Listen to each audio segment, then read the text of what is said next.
آپ سوچئے جو کم سے کم درجے میں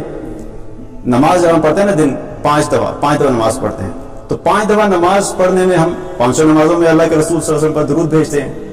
لیکن اس کے ساتھ ساتھ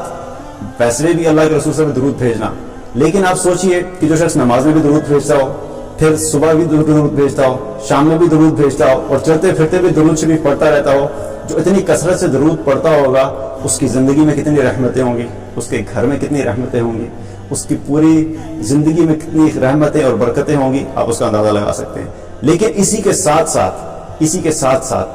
جو شخص نماز بھی نہیں پڑھتا، جو عام روٹین میں نماز کے علاوہ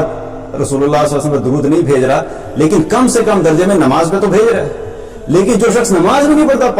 5 وقت کے دن میں، تو وہ کتنی بڑی محرومی ہے اس شخص کے لیے. اس کی زندگی میں کہاں سے خیر و برکت آئے گی، اس کی زندگی میں کہاں سے خوشی، راحت اور چین آئے گا. نہ وہ نماز بھی چھوڑ دی، اور نماز کے ساتھ ساتھ کیا ہوا کہ رسول اللہ صلی اللہ علیہ وسلم پر درود بھیجنا بھی چھوڑ دیا. تو نماز میں تو پڑھنا ہے، لیکن ہم نے اپنی زندگی میں درود کو امپورٹنس دینی اور کثرت سے درود بھیجنا ہے. ہم نے کثرت سے رسول اللہ صلی اللہ علیہ وسلم درود بھیجنا ہے، کیونکہ ایک اور روایت میں آتا ہے، ترمذی کی روایت ہے، آپ صلی اللہ علیہ وسلم نے کیا فرمایا کہ قیامت والے دن میرے قریب سب سے زیادہ وہ شخص ہوگا جس نے مجھ پر سب سے زیادہ درود بھیجا ہوگا.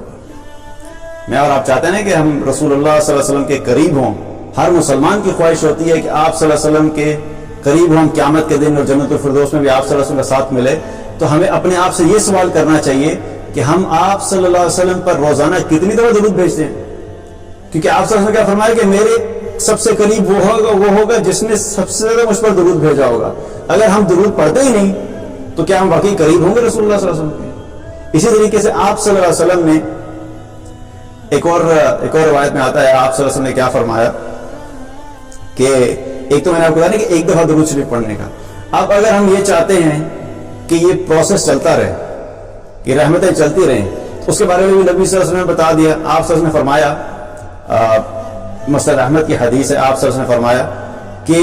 جو شخص بھی جب تک مجھ پہ درود بھیجتا رہتا ہے، اللہ کے فرشتے اس کے لیے رحمت کی دعا کرتے رہتے ہیں. آپ پڑھتے رہیں گے، آپ درود بھیجتے رہیں گے، آپ کے لیے مستقل رحمت کی دعائیں چلتی رہیں گی. اور پھر آگے آپ صلی اللہ علیہ وسلم نے کیا فرمایا کہ اب ہر انسان کی مرضی ہے، چاہے اس کو کم کر لے چاہے زیادہ کر لے. کیا مطلب کہ اب اپنے ہاتھ میں ہے کہ اگر کتنی رحمتیں اپنے لیے سمیٹ سکتے ہو. جو شخص جتنا زیادہ درود پڑھتا رہے گا اتنی ہی رحمتوں کا سلسلہ چلتا رہے گا، جو کم پڑھے گا اس کے لیے کم رحمتیں ہوں گی. تو اب ہمارے اپنے ہاتھ میں ہے کہ ہم کتنا زیادہ اللہ کی رحمتوں کو سمیٹ سکتے ہیں. آپ سوچئے اس ذات کا، آپ سوچئے رسول اللہ صلی اللہ علیہ وسلم کے بارے میں کہ کیسی ذات ہیں کہ جن کے اوپر ایک دفعہ درود بھیجنے سے اللہ تعالیٰ تمام کائنات کے فرشتوں کو کہتا ہے کہ میرے اس بندے کے اوپر 10 دفعہ رحمت کی دعا کرو اس بندے کے لیے. تو جو شخص رسول اللہ صلی اللہ علیہ وسلم کی زندگی کے مطابق زندگی بسر کرے گا، اس کا کیا مقام ہوگا اللہ کے سامنے،